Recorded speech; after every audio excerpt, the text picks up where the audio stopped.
Bonjour à tous, aujourd'hui on va parler d'une invention française, mais utilisée par l'Allemagne du petit moustachu. Mais avant de commencer, je vais vous poser une question. Vous pensez que les drones ont vu le jour à quelle époque? Je suppose que vous allez me répondre vers la fin du XXe siècle. Eh ben non, le premier drone vit le jour en 1940. Je parle évidemment du SDKF-Z 302, aussi connu sous le nom de Goliath.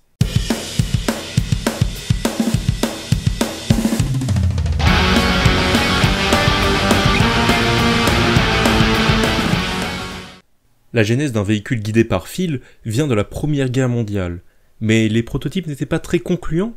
On pourrait penser que les ingénieurs décidèrent d'arrêter de travailler sur de tels prototypes à la fin de la guerre, mais que nenni! Les ingénieurs continuèrent le travail pour essayer de construire le premier drone viable. Et c'est là qu'intervient un ingénieur français, Adolphe Kegress, qui est le véritable ingénieur du Goliath. Lors de la débâcle française en 1940, les Allemands capturèrent bon nombre de nos plans dans nos laboratoires. Et en voyant l'avancée du prototype français et surtout son potentiel, l'état-major allemand demanda à l'entreprise Bogart de le construire en série. Et ils ont réussi à en construire pas loin de 7564 unités. Dans ces 7564 unités, il existe 3 versions du Goliath, que je vais évidemment vous présenter, et comme à notre habitude, on va commencer par la taille de ce petit véhicule. La première version faisait 1,50 m de long, 85 cm de large et 56 cm de haut, pour un poids de 370 kg. La deuxième version faisait 1,62 m de long, 84 cm de large et 60 cm de haut, pour un poids total de 365 kg. Et oui, il était plus grand, mais moins lourd. Et enfin, la troisième version, la plus volumineuse, qui faisait 1,63 m de long, 91 cm de large, 62 cm de haut, et qui était aussi la plus lourde, car il avait un poids de 430 kg. Maintenant qu'on a parlé de dimension, on va parler motorisation, car il fallait bien faire avancer ce petit monstre. Pour la première version, il disposait de 2 moteurs électriques, et évidemment des batteries, mais je ne dispose pas de la composition exacte de la batterie. Il y a 2 possibilités, soit des batteries au plomb, soit des batteries au nickel-cadmium. Enfin bref, on n'est pas là pour ça. Grâce à ces petits moteurs, il avait une vitesse max de 10 km/h, avec une autonomie de grand maximum 1,5 km. Presque aussi performant que nos véhicules électriques actuels d'ailleurs. Pour les 2 autres versions, comme le moteur électrique ne donnait pas satisfaction sur l'autonomie, sur la vitesse, sur la fiabilité, et surtout un prix bien trop important, oui, il n'avait pas beaucoup d'avantages, effectivement. Le constructeur prit la décision de changer le moteur pour passer sur un moteur plus conventionnel, un moteur thermique de 12,5 chevaux, qui lui permettait d'avoir une vitesse de pointe de 11 km/h. Alors, c'est pas beaucoup mieux que le moteur électrique, mais par contre son autonomie passait de 1,5 km à 12 km. On voit bien l'amélioration de passer du moteur électrique à un moteur thermique. Normalement, là vous allez vous poser une question. Comment était-il piloté? Vous avez raison, c'est une question plutôt intéressante et je vais y répondre.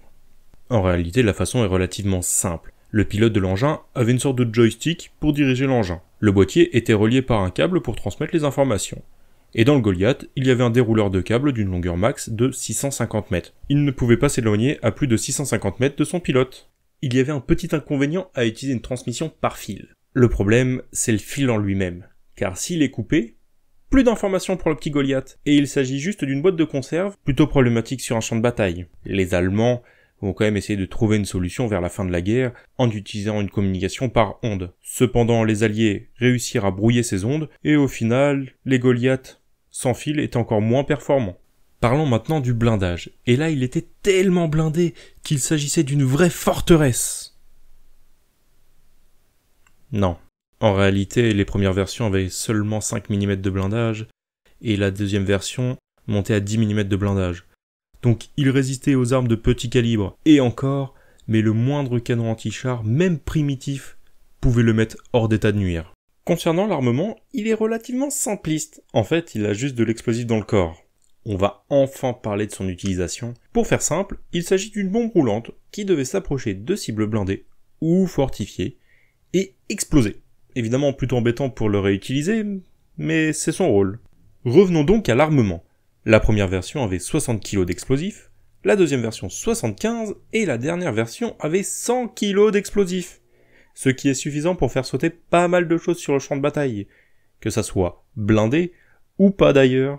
Maintenant, on va parler de son utilisation, et c'est pas glorieux. Sur les 7564, seulement 1000 furent utilisés. Et quand je dis utilisés, je ne dis pas qu'ils ont réussi à aller jusqu'à leur cible, mais seulement qui ont été utilisés sur le champ de bataille. C'est vraiment ridicule. On se rend bien compte que le Goliath n'est pas du tout fait au final pour le combat. Le Goliath fut utilisé sur tous les fronts où la Wehrmacht combattit. Ils étaient souvent utilisés par des unités spécifiques, comme des Panzerdivisions, ou le génie, ou encore des unités dont je ne pourrais pas dire le nom sans être banni de YouTube.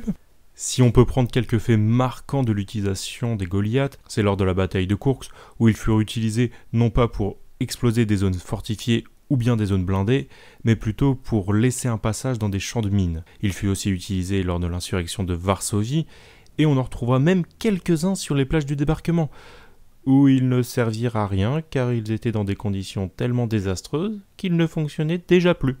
Une fois la guerre terminée, les Alliés sont très intéressés et commencent à l'étudier. Mais après analyse, on se rend vite compte qu'il n'était pas intéressant de développer ce type d'engin. Il y avait beaucoup trop de défauts, même si on comprit à ce moment-là l'importance de véhicules guidés à distance. Comme à notre habitude, j'aurais aimé vous parler des variantes, mais il n'y en a pas. Donc on va sauter cette étape et passer à la conclusion.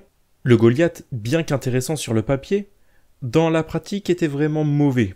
Une vitesse ridicule, une fiabilité hasardeuse, et surtout un prix bien trop important pour un véhicule à usage unique. Et un inconvénient que je n'ai pas cité, son poids. Cela le rendait impossible à transporter pour un homme normalement constitué. Il fallait forcément un autre véhicule pour le transporter. Donc il y avait une problématique de logistique. Et voilà, j'espère que cette vidéo vous aura plu. N'hésitez pas à vous abonner car une grande majorité d'entre vous ne le sont pas. En plus de ça, je vous invite à laisser un petit commentaire. Et pour la prochaine vidéo, il s'agit d'un nouveau format, car je vais vous parler d'une bataille. Allez, je vous dis à la prochaine.